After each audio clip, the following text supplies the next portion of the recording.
KGF chapter 3 की शुरुआत होती है रमिका सेन के पीएम ऑफिस से। रमिका सेन को एक ऑफिसर बता रहा होता है कि पिछले 3 सालों से रॉकी ने विदेशों तक अपना बिजनेस फैला दिया था और इंडोनेशिया और अमेरिका में भी उसने कई इलीगल काम किए थे। इसीलिए इंडोनेशिया और अमेरिका की सिक्योरिटी फोर्स भी रॉकी को पकड़ना चाहती थी, पर अब रॉकी मर चुका है। पर इंडोनेशिया और अमेरिका में रॉकी के इलीगल काम अभी भी चल रहे हैं। रमिका सेन कहती है तो इंडोनेशिया और अमेरिका की गवर्नमेंट को उसके खिलाफ एक्शन लेना चाहिए। तभी वो ऑफिसर बताता है कि गवर्नमेंट ऐसा नहीं कर सकती, क्योंकि रॉकी ने 1979 से 1981 तक इन 3 सालों के अंदर ही अपने सोने के बिजनेस को काफी बड़ा कर लिया था। विदेशों में भी हजारों लाखों लोग उसके लिए काम करते हैं और खुद गवर्नमेंट के लोग भी उसके साथ मिले हुए हैं। इसीलिए गवर्नमेंट चाहकर भी उसके खिलाफ एक्शन नहीं ले सकती। फिल्म की कहानी अब फ्लैशबैक में जाती है और हमें रॉकी के जीवन के उन्हीं 3 सालों के बारे में पता चलता है, जिसमें उसने अपने साम्राज्य को विदेशों तक फैला दिया था। सभी माइनों पर कब्जा होने के बाद रॉकी ने और कई माइनों की खोज कर ली थी और सभी लोगों को उनकी खुदाई में लगा दिया था। रॉकी ने उन सभी माइनों से तेजी से सोना निकाला और इकट्ठा करता गया और बाहर के बड़े बड़े देशों में एक्सपोर्ट करने लगा। रॉकी को विदेशों से काफी बड़े बड़े ऑर्डर आने लगे, जिनको पूरा करने के लिए उसने खुदाई को और तेज करवा दिया था। दूसरी तरफ से उसने माइन की खुदाई के लिए और सोने की खोज के लिए अमेरिका से कई टेक्नोलॉजी मशीन भी मंगाई थी, जिससे वो जल्द से जल्द इन सभी माइनों का सोना निकालकर इकट्ठा कर सके। रॉकी ने अगले 1 साल के अंदर इन माइनों से इतना सोना निकाला था जितना कि पिछले 20 सालों में भी नहीं निकाला था। दूसरी तरफ रॉकी ने अपने इलाके को एक इंडस्ट्रियल एरिया बना लिया था और माइन में काम करने वाले लोगों के लिए उसने अच्छे घर, स्कूल, कॉलेज, अस्पताल सब कुछ बना दिए थे। इसीलिए खुदाई करने वाले लोग उसे काफी पसंद करते थे और उसके लिए अपनी जान देने के लिए भी तैयार थे। धीरे धीरे करके रॉकी का साम्राज्य बड़ा ही होता जा रहा था। विदेशों में सोने का एक्सपोर्ट करते करते रॉकी की जान पहचान भी विदेशों की सरकार से भी हो गई और सरकारों के कई लोग रॉकी के साथ मिल गए। रॉकी कई बार इंडोनेशिया और अमेरिका में भी गया था। वहाँ पर भी उसने अपने सोने के साम्राज्य को काफी बड़ा कर लिया था। इस साम्राज्य को फैलाने में सरकार के कई लोगों ने उसकी मदद की थी और रॉकी ने एक गैंग अपनी इंडोनेशिया में और एक अमेरिका में भी खड़ी कर ली थी और रॉकी ने इन गैंग के लिए अपना एक एक लीडर भी बना लिया था और रॉकी उन सभी का राजा बन गया था।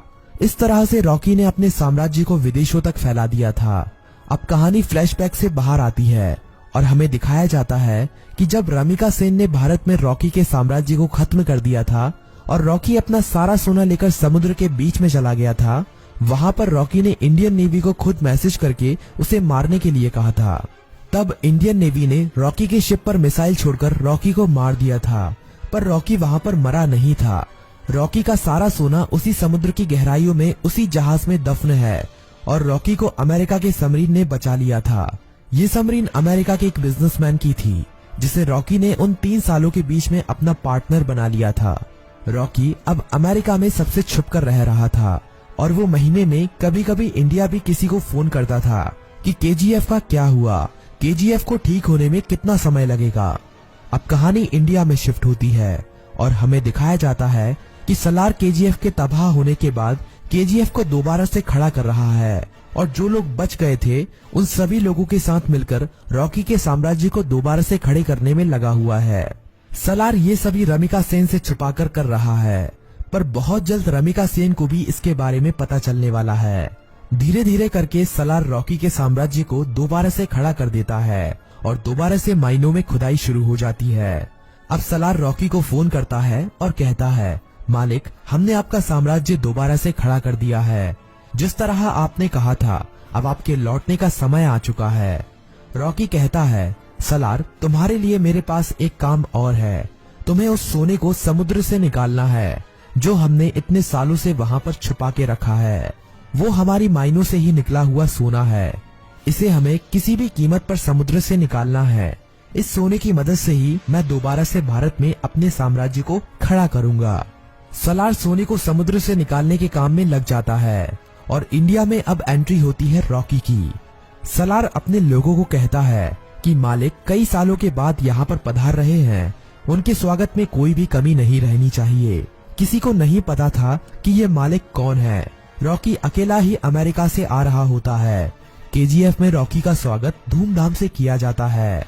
सभी लोग रॉकी को देखकर हैरान थे, क्योंकि उन्हें लग रहा था कि रॉकी मर चुका है, लेकिन रॉकी तो अभी जिंदा है।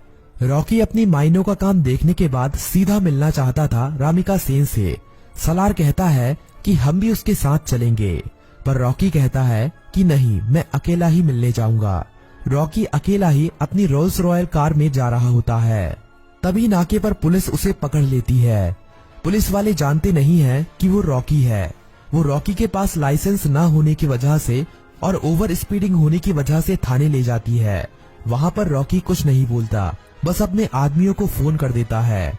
थाने में बड़ा ऑफिसर आता है और रॉकी से चिल्लाकर बात करने लगता है।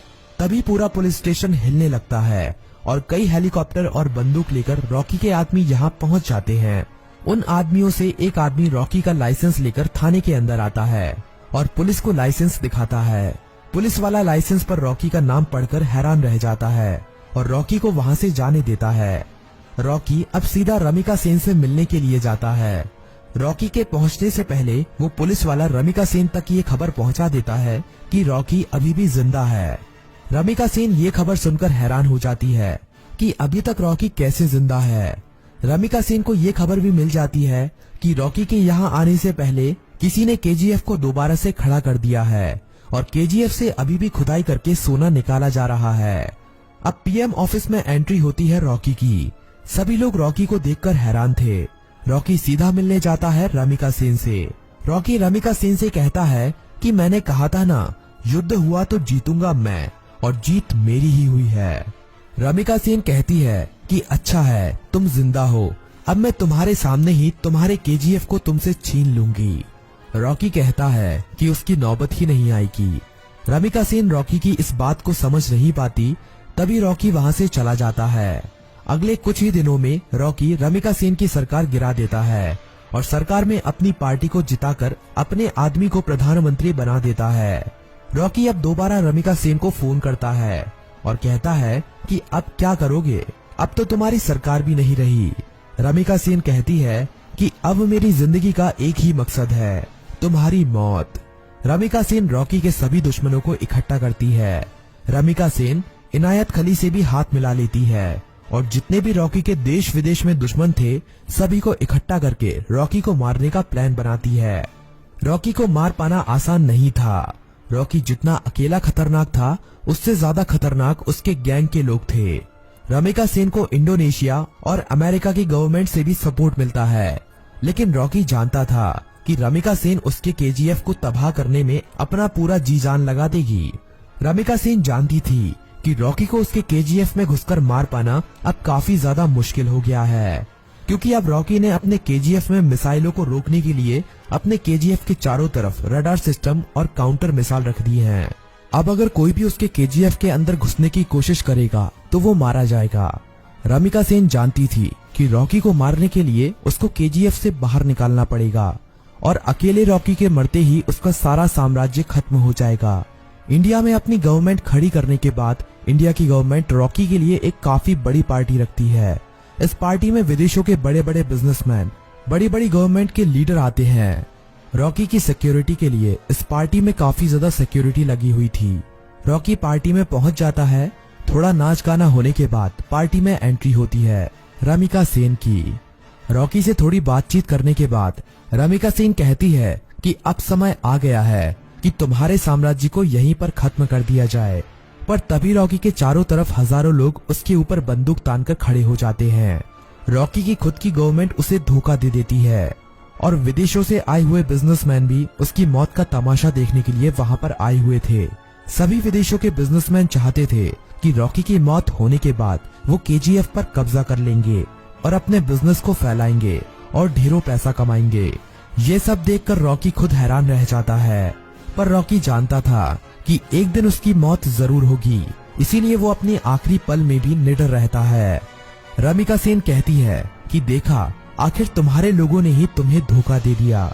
इतना कहते ही सभी लोग रॉकी को गोलियों से भून देते हैं और रॉकी की मौत वहीं पर हो जाती है और फिल्म यहीं पर खत्म हो जाती है।